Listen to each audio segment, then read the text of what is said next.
She was the first black person freed by Lincoln long before his presidency. Her grave was paved over and her story hardly known. And so just looking at that, it says a lot. So this article is out of the Journal Star by Phil Luciano, and it talks about a story that is just being made known. So it's this 1892 Undertaker's Report. And it has a book, looks like an old book from the 1800s, out of Peoria, Illinois. The name Nance Legins-Costley could resonate amid the like of Harriet Tubman, Frederick Douglass, and other abolitionist figures. But her story is hardly known, not in Illinois, where, despite anti-slavery laws, she was born into bondage, not in the city of Pekin, where, despite anti-black attitudes, she became a beloved community figure, and certainly not in Peoria, where, despite her impressive life, she is buried in ignominy. And so to hear something like this and then to realize that this person is just now a pavement that has been turned into what looks like a driveway, and you'll see the pictures, it's not really shocking, but it's sad. Perhaps her story is more subtle than those of high-profile abolitionist leaders, yet her fortitude was astounding. Barely a teenager, she first stood up for her civil rights in a court of law that was stacked against black people. Even amid legal defeats, she kept seeking the most basic of rights and freedom. And so she was a very impressive lady, says Carl Adams, a historian who has spent most of than a quarter of a century researching the struggles of Nance Legins-Costley. And so, being it so that this is February, Black History Month, this would be a story that should go down in Black History Month and many other months to come.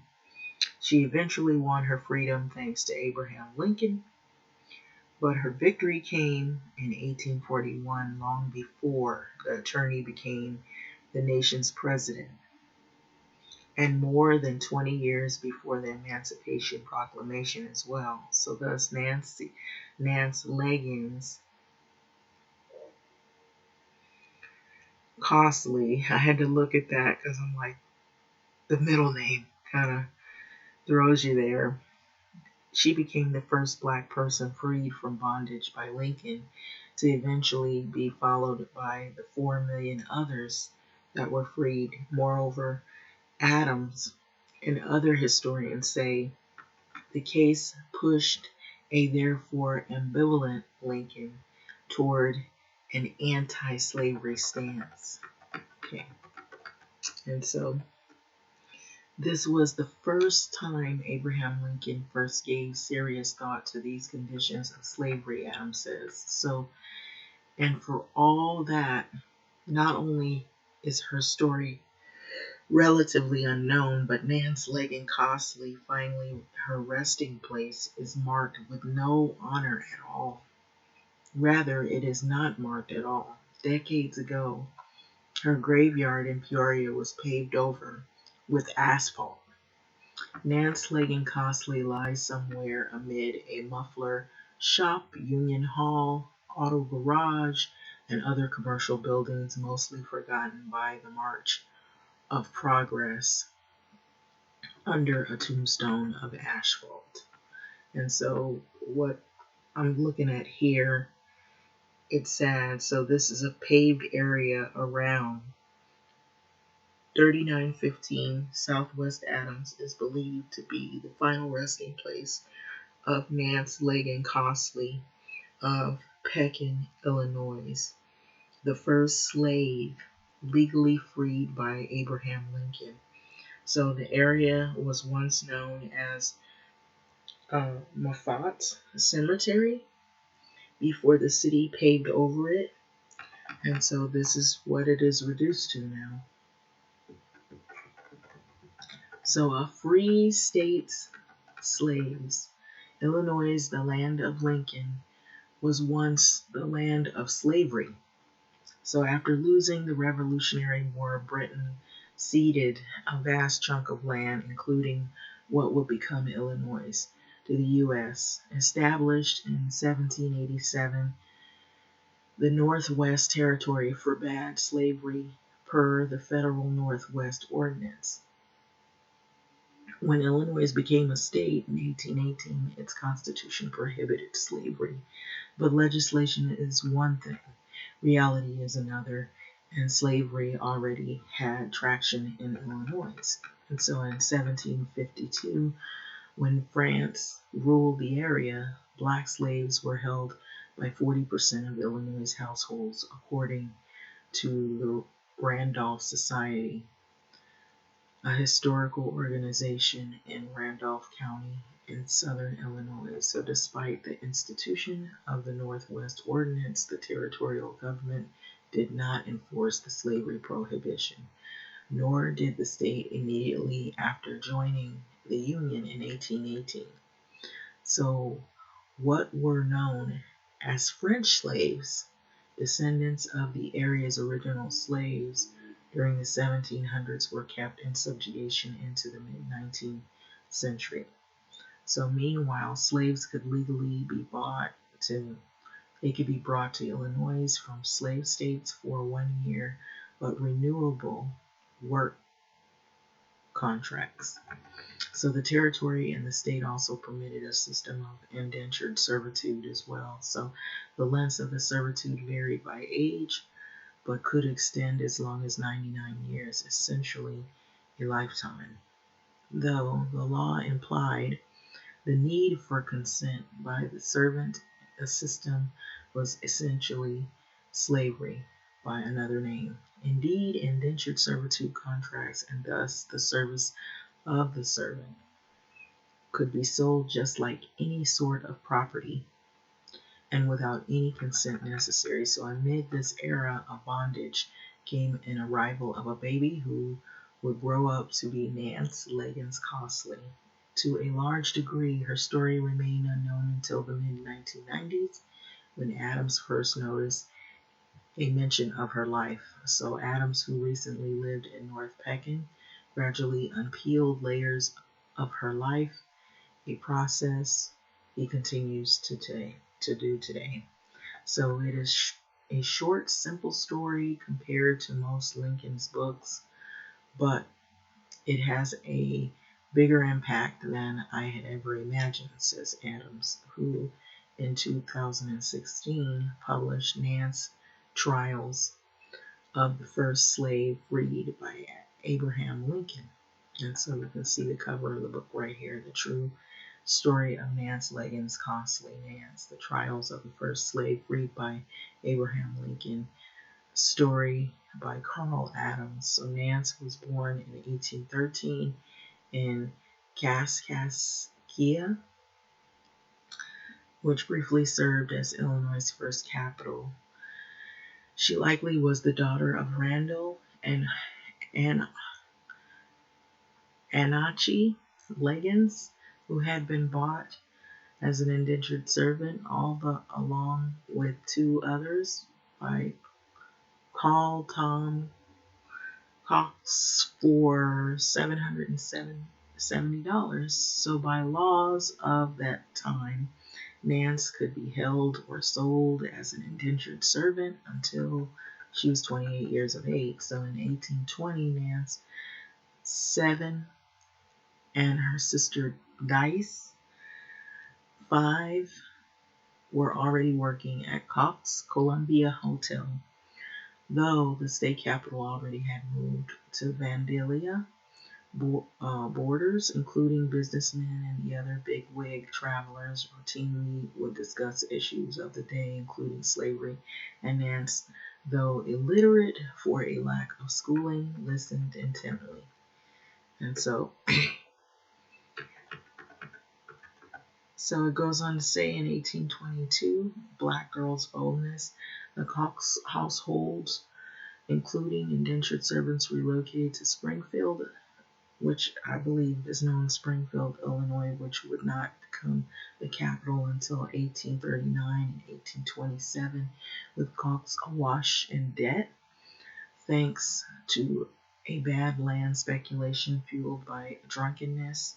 A Sangamon County court ordered the sale of all his possessions, including his indentured servants. So in what amounted to only a legal slave auction in Illinois history, Dice was sold for $150 to a man named Taylor, and Nance was sold for $1 more to Nathan Cromwell.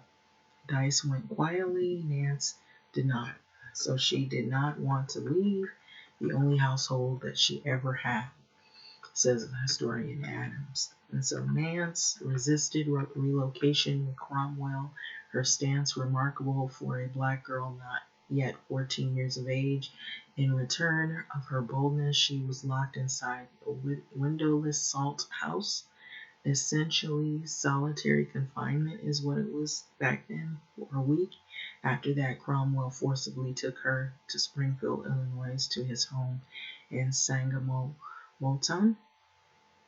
town, but Nance still had plenty of fight left.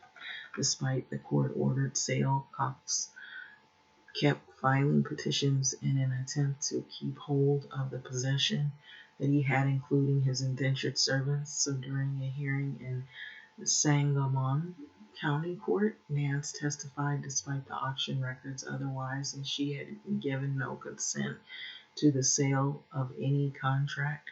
It is not true that I, Nance, voluntarily and of my own free will agreed to go with Cromwell to his house in Sangamon town, nor is it true I still live with Cromwell by my own choice. The case went to Illinois Supreme Court, but justices ignored her plea and ruled against Cox. Her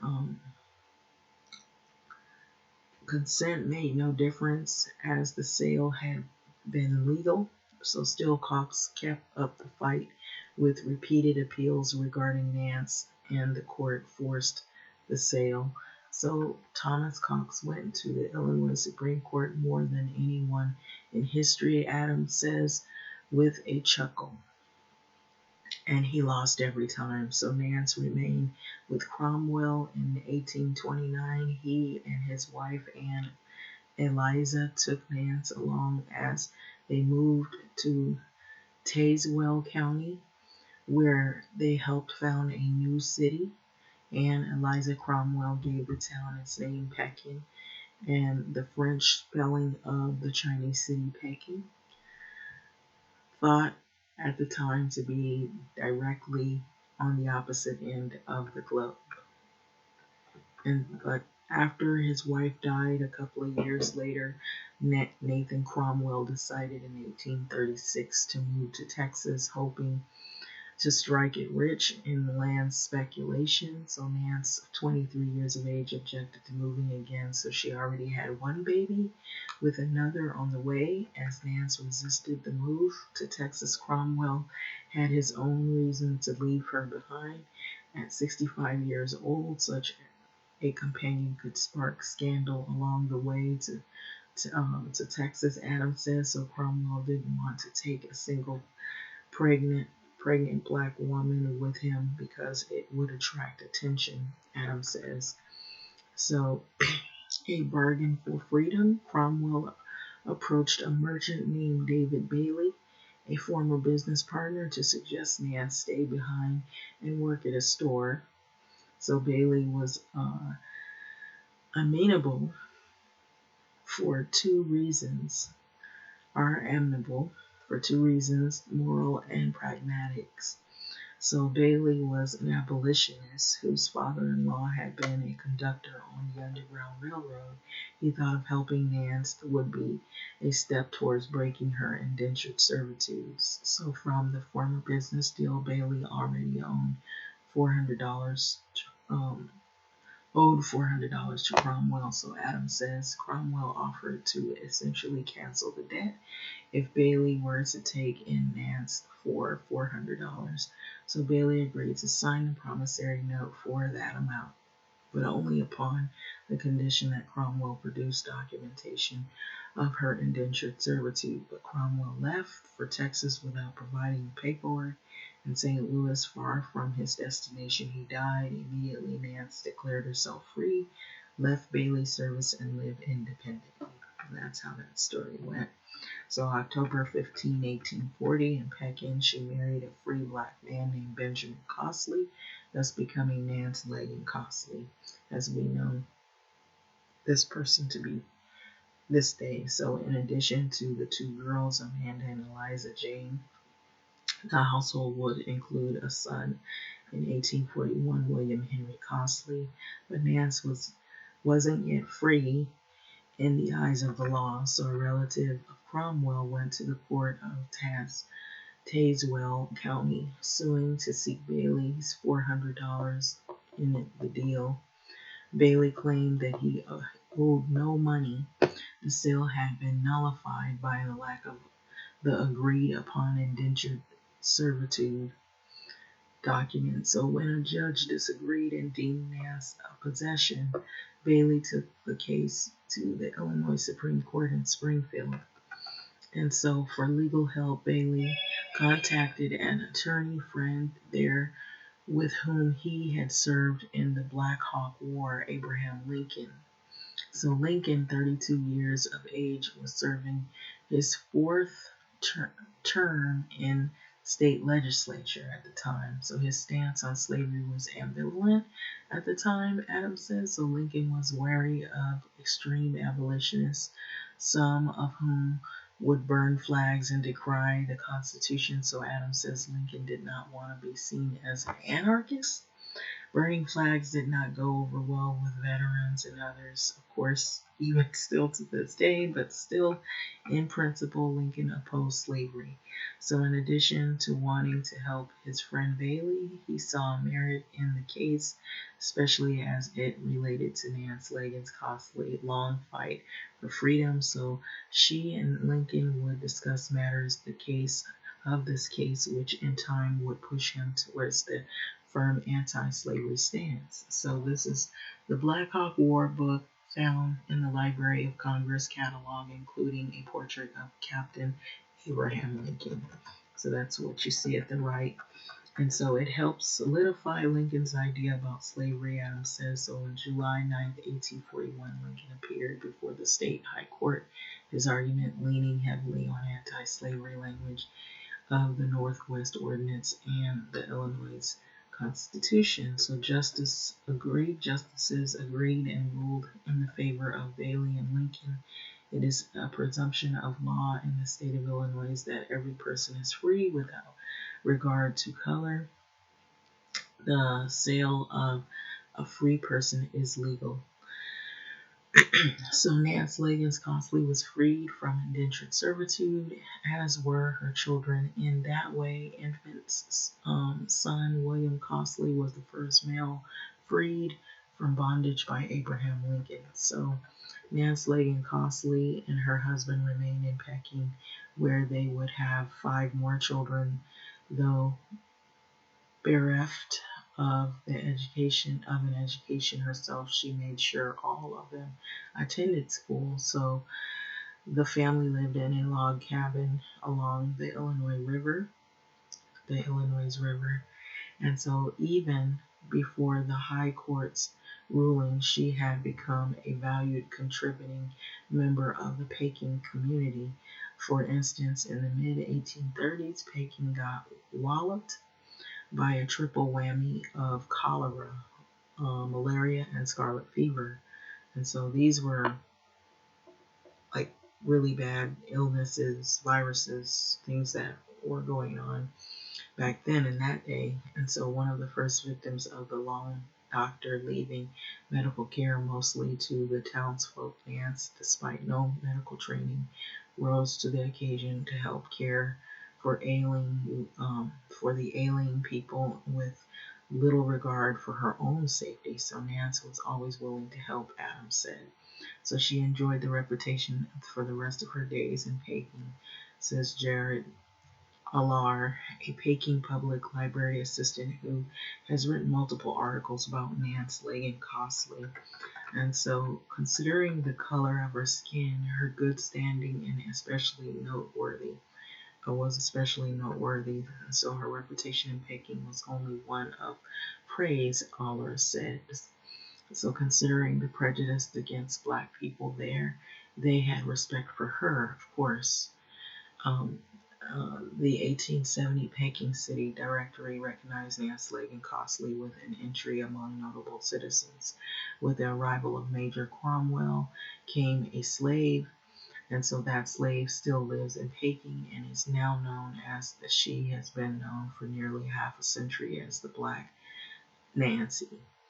And so she came here as a chattel, but she has outlived the age of barbarism, and now in her still vigorous old age she sees her race disenthralled, the chains that bound them forever broken, and so their equality before the law everywhere recognized, and her children enjoying the elective franchise. And so the family served at the forefront of another key event in the fight for racial equality.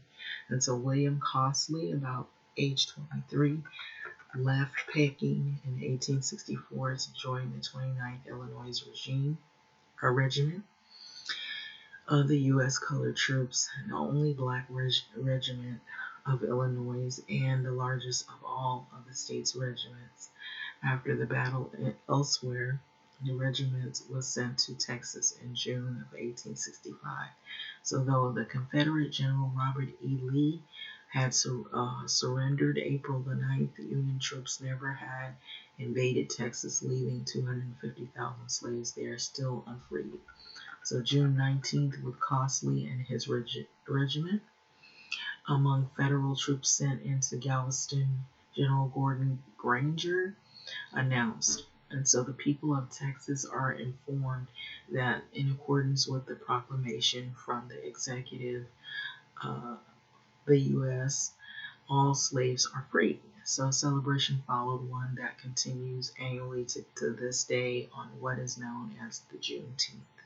And so what to know about Juneteenth, that's something extra that goes into it. But after the war, William Costley returned to Peking, and there in 1870, he was at the center of another racially connected court case.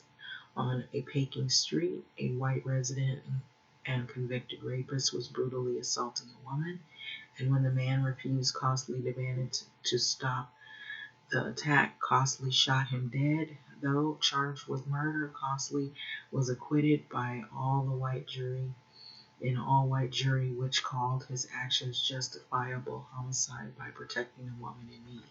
So he left the area for Iowa before moving to Minneapolis in 1880s.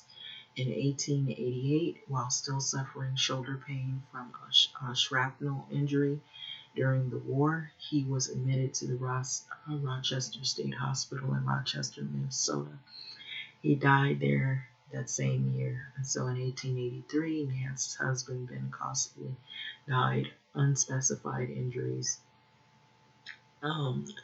After that, Nance Legins-Costley went to live with her daughter Amanda and her husband in Peoria. So she died in Peoria at the age of 79, April 6, 1892. So this right here, you can see a tombstone, October 1888, 1835 is when he was born, William H. Costley. And so this is likely the grave of William H. Costley of Peking, the son of Nance Legins-Costley.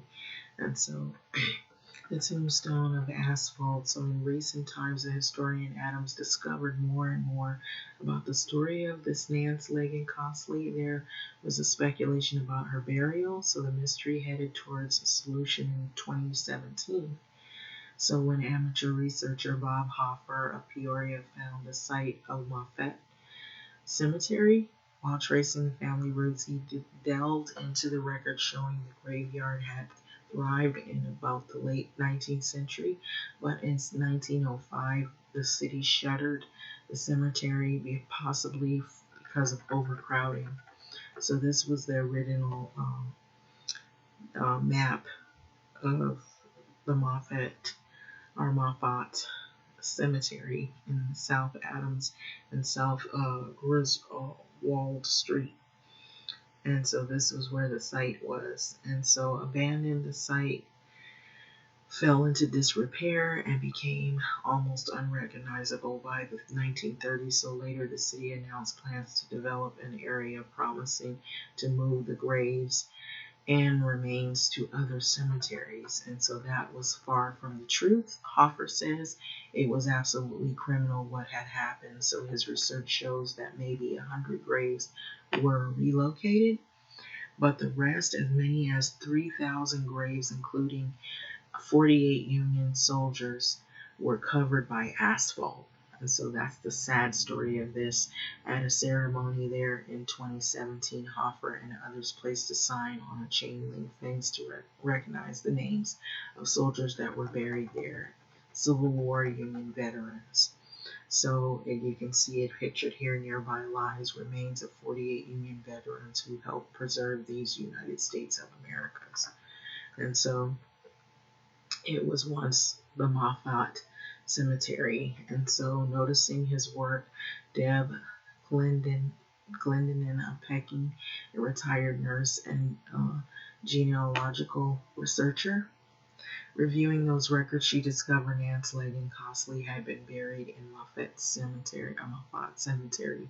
She declined comment for this story, but Hoffer says no records have been found to show that Nance Legins-Costley was among the city's few grave relocations, so her husband also is likely buried there as well. And so these days, Hoffer, Adams, and others are working on plans to create a permanent marker to recognize Moffat Cemetery. In part, it will honor Nance Legins-Costley. So Adams continues with research in part to seek descendants of Nance Legins-Costley, now 69 years of age and living in Maryland. He still marvels at how long the history seemed to bypass her story.